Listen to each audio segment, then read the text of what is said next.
सभी को मेरा सलाम और इस मंच पे बैठे हुए हमारे पार्टी के जनरल सेक्रेटरी वेणुगोपाल जी, भरत सिंह सोलंकी जी, तारिक अहमद खरा साहब, नासिर हुसैन राज्यसभा मेंबर, शकील अहमद खान, अलका लांबा, रविंद्र शर्मा जी और मीडिया के मेरे दोस्तों, हम यहाँ चुनावी प्रचार के लिए आए थे और वहाँ पर हमारे गठबंधन के पार्टनर या भागीदारी श्री वरिष्ठ नेता नेशनल कॉन्फ्रेंस के श्री फारूक अब्दुल्ला जी भी थे और हमारे पूरी पार्टी की टीम भी थी। ये चुनाव बहुत से लोग, देखो किसी के पास मोबाइल है तो ऑफ कर लो प्लीज।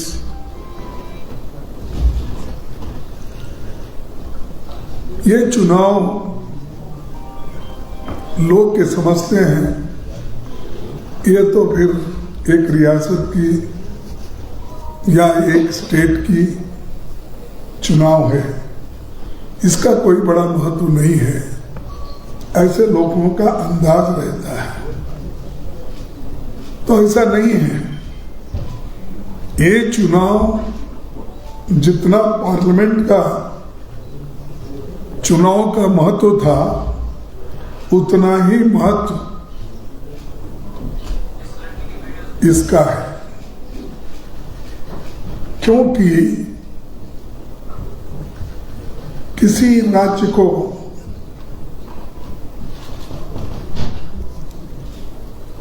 हमारे फाइनेंशियल प्रॉब्लम्स और हमारे जो भी समस्याएं रीजन के होते हैं उसको लड़ने वाले होना चाहिए। और ये अजब जहाँ एक बीजेपी ने तमाशा करके रखा है, सारे देश में हमने देखा, क्योंकि मुझे भी अब कम से कम पॉलिटिक्स में आके 60 साल के नजदीक हो रहे और मैं एमपी एमएलए राज्यसभा मेंबर बन के 52 साल हो गए। ऐसा ही मैं बाकी की चीजें आप पढ़े होंगे, देखे होंगे, सुने होंगे, मुझे भी थोड़ा ज्ञान पॉलिटिक्स में रखता हूं। मैं कभी नहीं दिया था अपने 60 साल के पॉलिटिकल लाइफ में किसी स्टेट को यूनियन टेरिटरी बनाया। कहीं सुना आपने? यूनियन टेरिटरी को स्टेट बनाया गया, जैसा गोवा है और बहुत से जितने नॉर्थ ईस्ट के स्टेट्स थे, मतलब यूनियन टेरिटरीज थे, ये स्टेट बन गए। लेकिन यहाँ स्टेट को यूनियन टेरिटरी बनाया तो आप यानी जम्मू कश्मीर को आगे बढ़ाया कि कब पीछे डाला, ये बीजेपी वाले बोलना चाहिए। हाल ही में शाह साहब भी यहाँ के बहुत बार उनकी ये भीड़ रहती है। उनकी भीड़ कौन सी रहती है? ये अपना सिक्योरिटी फोर्सेस रहते हैं, आधे ड्रेस डाल के रहते हैं, आधे बिना ड्रेस के रहते हैं और कोई उनको तो उसमें वो बोलते रहते हैं कि कश्मीर को हमने इतना बढ़ाया, कश्मीर को वो करा, इतना डेवलपमेंट करा, लेकिन वो सारी झूठे वायदे उन्होंने की। और उनकी आदत भी है, पहले भी उन्होंने ऐसा कहा था, जब लोगों ने उनको पूछा कि भाई बेरोजगारी मिटाने के लिए आप युवकों को कहा कि 2 करोड़ नौकरियां हर साल देंगे, 15-15 लाख हर घर को देंगे, हर घर के मुखिया के जॉब में 15-15 लाख डाले। जब ये पूछा गया तो तब वो बोले ये सब चुनाव के जुमले हैं। मैं समझता हूँ आप लोगों को याद होगा, खैर हम पॉलिटिकली नहीं बोल रहे, जो जबानी उन्होंने अपनी बात रखी उसी का मैं यहाँ जिक्र कर रहा हूँ। और ऐसा ही आज वो ये कर रहे हैं, 5 लाख नौकरियां दूंगा। अरे भाई 5 लाख नौकरियां देने वाला, सरकारी 1 लाख नौकरियां खाली है, 65% सरकारी नौकरी खाली है, तो आप क्यों नहीं दिए अब तक?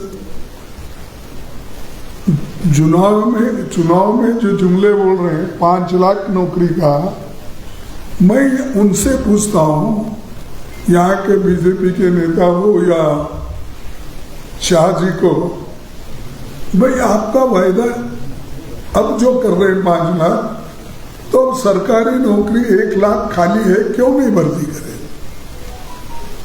उसका जवाब उनके पास कुछ नहीं है। यही पर नहीं, सारे हिंदुस्तान में 30-35 लाख सरकारी नौकरी खाली है, वो दिए नहीं। फिर यहां बेरोजगारी तो है, फिर उसके बाद अपना उसके साथ महंगाई भी है, और यहां पर हर चीज की लूट हो रही। जो खनन है, क्या बोलते हैं, माइनिंग है, खनन अच्छा नहीं क्या हुआ, ये भी वर्ड हिंदी है, चलो खनन, तो माइनिंग में यहाँ पर लोग सैंड भी बेच के खा रहे। हम सुने थे लोग खाना ही खाते हैं, चावल दाल, ये तो बाकी के चीजें नॉन वेजिटेरियन खाने वाले, ये अलग है। लेकिन यहाँ बीजेपी ने सैंड खाने लगा और अपने लोगों को भी खिला रहे हैं, बाहर से लाके कॉन्ट्रैक्ट दे रहे हैं, सैंड में गवर्नमेंट में कॉन्ट्रैक्ट दे रहे हैं। अरे यहाँ लोग तो भूखे मर रहे हैं, यहाँ के लोग मजदूरी के लिए बाहर जाना पड़ रहा है, और बाहर के लोगों को लाके यहाँ पर आप काम करवा ले रहे हो। तो ये स्थिति सिर्फ बीजेपी ही कर सकती है। ऐसी स्थिति हमारे वक्त हमने देश के लिए बहुत कुछ किया है, चाहे पब्लिक सेक्टर हो, चाहे प्राइवेट सेक्टर में भी, चाहे कोऑपरेटिव सेक्टर में, चाहे ये मिक्स्ड इकोनॉमी में। पंडित जवाहरलाल नेहरू जी ने जो काम किया आज तक, उन 10-15 साल में उन्होंने जो कुछ किया, इन्हें सिर्फ 15 साल में, 10 साल में कुछ नहीं किया। जहां पुल का उद्घाटन हुआ, पुल गिरा, राम मंदिर का उद्घाटन हुआ, वो टपक रहा, और हर जगह इनका कहाँ मोदी साहब के हाथ से उद्घाटन होता है। लोग बोलते हैं पवित्र हाथ से उद्घाटन करवाना। अब वो पवित्र हाथ थे, कौन से हाथ थे मुझे मालूम नहीं, कि कहीं भी पुल गिर रहे, कहीं बाढ़ आ रही तो उसको ये रोकने के लिए पैसे नहीं दे रहे। तो ये स्थिति देश में है। और एक बार मैं मजे की आपको बताऊंगा, ये देश के बाहर बहुत प्रचार करते हैं, अपना घर जल रहा है वो छोड़ दिए, मणिपुर में आग लग गई, महिलाओं का रेप हो रहा है, घर लूटे जा रहे हैं, घर जले जा रहे हैं, बहुत से लोगों का मर्डर हो रहा है, गोली चल रही है। इसकी फिक्र मोदी ये शाह ने कभी की नहीं। सब घूमते रहते हो दुनिया, लेकिन घर में क्या चल रहा है? हमारे पास कन्नड़ा में एक कहावत है, ಊರಿಗೆ सरदार मनीगे पिंजारा बोलते हैं, यानी गांव को सरदार बड़ा, लेकिन घर में आते ही बिल्ली के जैसा रहता। तो यहाँ ये बिल्ली का काम कर रहा है और बाहर जाके मैं इतना बड़ा हूँ वो। ठीक है भाई, हमारी फॉरेन पॉलिसी है, उसके तहत हम आज भी चल रहे हैं, पहले भी चले थे। जो ठीक है वो हो जाएगा, हम उसको मना नहीं करते, लेकिन हमारा एतराज ये है, पहले तो तुम्हारा घर संभालो, मणिपुर संभालो, लोगों को शांति से रखो। यहाँ शांति नहीं, दूसरे जगह शांति स्थापन करने के लिए जा रहे। मैं नहीं बोलता कि मत जाओ, पहले हमारा ठीक करके जाओ ना भाई, उसके बाद में तुम कहीं भी जाओ। अब तक तो सारी दुनिया देखे हैं, कौन सा स्टेट ऐसा, सॉरी, कोई सी ऐसी कंट्री नहीं बची होगी जहां इनके पैर पड़े ना हो। हर जगह पैर डाल के आए। कभी पाकिस्तान के प्राइम मिनिस्टर से गले मिले, कभी चाइना के प्राइम मिनिस्टर से झूले में बैठे, किसी और को गले मिले, हर एक बात करते हैं। और किसी को ये कहते हैं ये बड़ा मेरा दोस्त है। परसों कहीं सिंगापुर के कोई प्राइम मिनिस्टर को देखा, उन्होंने ऐसा गले लगा लिया जैसे कि उन्होंने लगा लिया, इन्हों लगा लिए, ऐसा कि इनका बचपन का दोस्त है। अरे भाई, ये देश के लिए जब जाते हो, जो बोलना है वो बोलिए। इससे पहले भी ऐसा ही बोले थे, शुरू में 2014 में इन्होंने बोले थे कि ओबामा मेरा दोस्त है। गपशप करते हैं चाय पे, उनसे बात करते हैं। फिर बाद में बोले ट्रम्प, उसके प्रचार को गए, इस बार फिर एक बार ट्रम्प, फिर एक बार ट्रम्प। बोला अरे तुम्हारा क्या वास्ता है भाई, तुम हमारे देश के हो, हम हर देश के साथ अच्छी दोस्ती रखना चाहते हैं, हर प्राइम मिनिस्टर के साथ हम अच्छा दोस्ती रखना चाहते हैं, तो उनको जाके उनके प्रचार करें। कोई हमारे पास आता है किसी के ओर से, कोई देश आता है तो एक देश दूसरे देश में जाके ऐसा प्रचार करना, यही दिखाता है कि आदमी के पास उतना सूझबूझ नहीं है। खैर, मैं उतना और लंबा नहीं बोलना चाहता हूँ। बड़े बड़े किस्से हैं उनके, हमारे खिलाफ कितने बोले। उन चाइना में जाके हमारे खिलाफ बोले, सांघाई में, और यूए में, यूनाइटेड अरब में, अमेरिका में बोले, कनाडा में बोले, कोरिया में बोले, क्या क्या नहीं बोले। हमारे को, कांग्रेस को बदनाम करने के लिए, हमारे सरकार को बदनाम करने के लिए, राहुल जी को गालियां देने के लिए हर प्लेटफॉर्म का उन्होंने इस्तेमाल किया बाहर जाके, और हमको अब सबक सिखा रहे। राहुल जी ऐसा नहीं बोलना था, राहुल जी देशद्रोही है, कांग्रेस पार्टी देशद्रोही। क्या करे भाई देशद्रोही, हम तो तुम्हारे जैसा बाहर के प्लेटफॉर्म यूज करके देश के जो 60 साल हुकूमत की, देश को बनाया, हम कभी गालियां नहीं दी, लेकिन ये लोग एक काम करते हैं।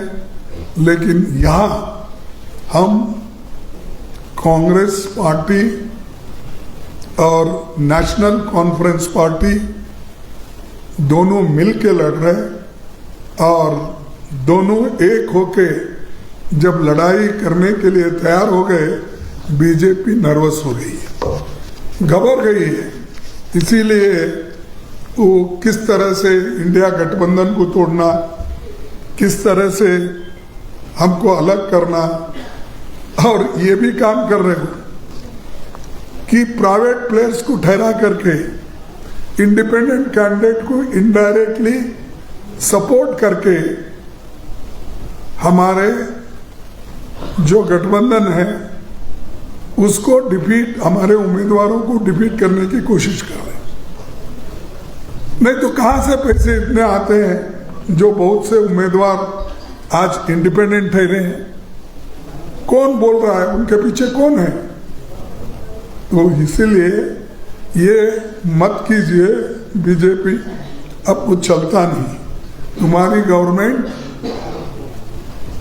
400 पार की नहीं है, तुम्हारी गवर्नमेंट 200 पार की है। तुम माइनॉरिटी में हो। कभी भी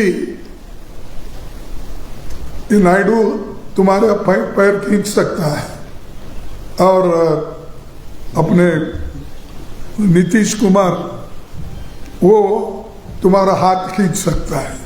तो तुम परमानेंट नहीं हो, तुम दोनों एक हाथ में, एक का पैर किसी के पास है, हाथ किसी के पास है। तो सोच के कदम रखना चाहिए और हर जगह गिराने की कोशिश करते हैं। इसलिए मैं आपके माध्यम से, आपके तरफ से यहाँ के लोगों को अपील करता हूँ कि मजबूत सरकार दो, तुम्हारे समस्याओं को हल करने वाले सरकार बनाने वालों को दो।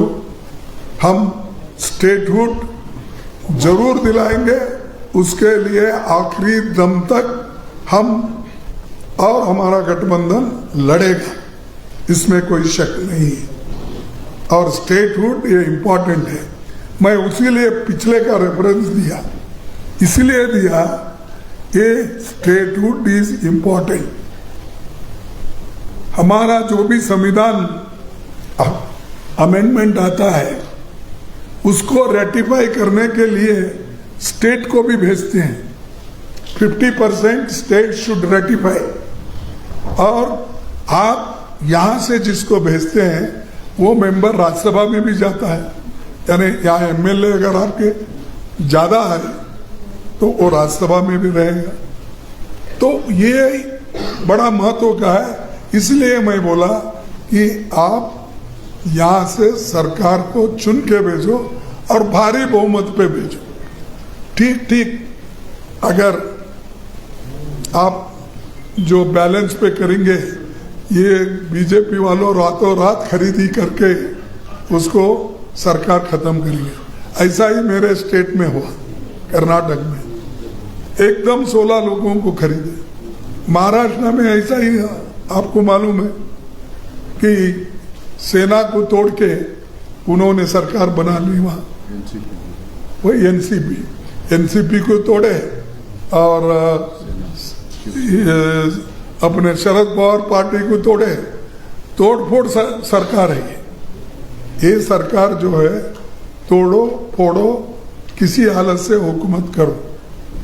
तो इसीलिए मैं यहाँ के जनता से निवेदन करूँगा, यहाँ जो भ्रष्टाचार चरम पे है, यहाँ पर जो अनएम्प्लॉयमेंट है, यहाँ की जो महंगाई है, यहाँ का जमीन जो छीने जा रहा है, यहाँ का पानी की भी किल्लत है। इतना बड़ा सुंदर स्टेट रहते हुए बिजली की किल्लत है और हर चीज आज यहाँ पर जो पहले मिलती थी आज गायब है।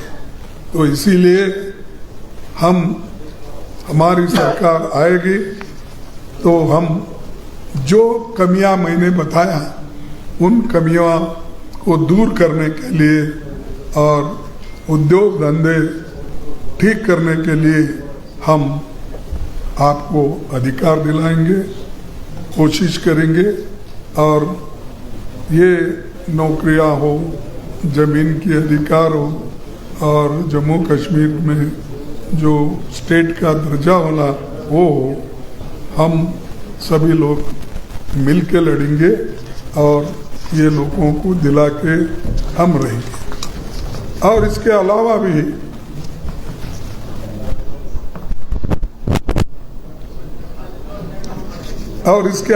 भी बड़ा इंटरेस्टिंग है। देखो, अगर कांग्रेस पार्टी गठबंधन अलायंस करके आज नहीं लड़ती तो ये वक्फ बोर्ड के बिल को आज जो ज्वाइंट पार्लियामेंट्री कमेटी में जाना है वो नहीं जाता था। पिछले कितने बिल्स बगैर पार्लियामेंट को सुने, डिस्कस करे, सीधा पास करके भेजते थे। आज वो स्थिति नहीं है, उनकी सरकार खुद माइनॉरिटी में है। इसीलिए आज वक्फ बोर्ड जैसा बिल आज ज्वाइंट पार्लियामेंट्री पार्टी के सामने है। फिर भी वो बुलडोज करने की कोशिश करेंगे, लेकिन हम आपकी लड़ाई लड़ रहे हैं, लड़ते रहेंगे, ये हमारा वायदा है। इसीलिए आपके माध्यम से जनता तक आप पहुंचाएंगे, ये मेरा विश्वास है। और हम इस वक्त, मैं सिर्फ एक 4 वायदे इस वक्त बोलूँगा, इसके बाद में फिर राहुल जी भी आएंगे, प्रियंका जी भी आएगी, उसके बाद फारूक अब्दुल्ला साहब भी उसमें रहेंगे, उमर अब्दुल्ला जी रहेंगे और हमारे पार्टी के लोग खरा साहब रहेंगे, ऐसे सभी लोग रहेंगे। उस वक्त और चंद गारंटीज वो अनाउंस करेंगे। और मैं आज 4 गारंटी हमारे पार्टी के ओर से, हमारे गठबंधन के ओर से मैं अनाउंस कर रहा हूं। एक, महिला सम्मान हमारा हक, परिवार के महिला प्रमुख के लिए 3000 प्रति माह सहायता और सेल्फ हेल्प ग्रुप से जुड़ी महिलाओं के लिए 5 लाख इंटरेस्ट फ्री लोन हम देंगे। ये पहला वायदा हमारा, 3000 रुपए देने का और सेल्फ हेल्प ग्रुप में 5 लाख रुपए इंटरेस्ट फ्री देने का, ये वायदा। जैसा कि हमने वायदे कर्नाटक, अपना तेलंगाना, हिमाचल प्रदेश में किया था, किए हैं, वैसा ही यहाँ पर जम्मू एंड कश्मीर में एक गठबंधन नेतृत्व कांग्रेस और एनसी देगी। ये पहला वायदा। दूसरा वायदा, अच्छी सेहत हमारा हक है, यानी हेल्थ में 25 लाख रुपए का बीमा कवरेज हम करेंगे और हर व्यक्ति के लिए ये होगा। और उसके अलावा सुपर स्पेशलिटी हॉस्पिटल्स में जो भेजेंगे उसका 25 लाख रुपए तक जो भी बिल होगा वो हमारे सरकार के ओर से, जैसा राजस्थान में हमने किया था, वो उसी ढंग का यहाँ पर स्कीम हम लागू करेंगे। तीसरा है, पिछड़े ओबीसी वर्ग के लिए संविधान में जो प्रावधान के अनुसार प्रोटेक्शन दिया जाएगा, क्योंकि ओबीसी के लिए कोई प्रोटेक्शन नहीं है और उसके बारे में कोई बात भी नहीं करते शाह साहब, मोदी। अब आरएसएस रिसेंटली उठाई है आवाज, क्या बोल के कि वो ये कह रही है कि हमारे को कोई जातीय जनगणना पब्लिक वेलफेयर के लिए, कल्याण के लिए ये कर सकते हैं, लेकिन पॉलिटिक्स के नहीं। ऐसा वो आज बोल रहे हैं। पहले तो पूरा विरोध करते थे वेलफेयर स्कीम्स को, आज वो मान रहे, लेकिन ये हम ओबीसी को भी पूरा संविधान के दायरे में इनको प्रोटेक्शन देंगे। चौथा है कश्मीरी पंडितों के लिए जो डॉक्टर मनमोहन सिंह जी ने अनाउंस किया गया था रिहैबिलिटेशन प्रोग्राम, इसको पूरी तरह से इम्प्लीमेंट किया जाएगा। ये हमारे 4 वायदे हैं।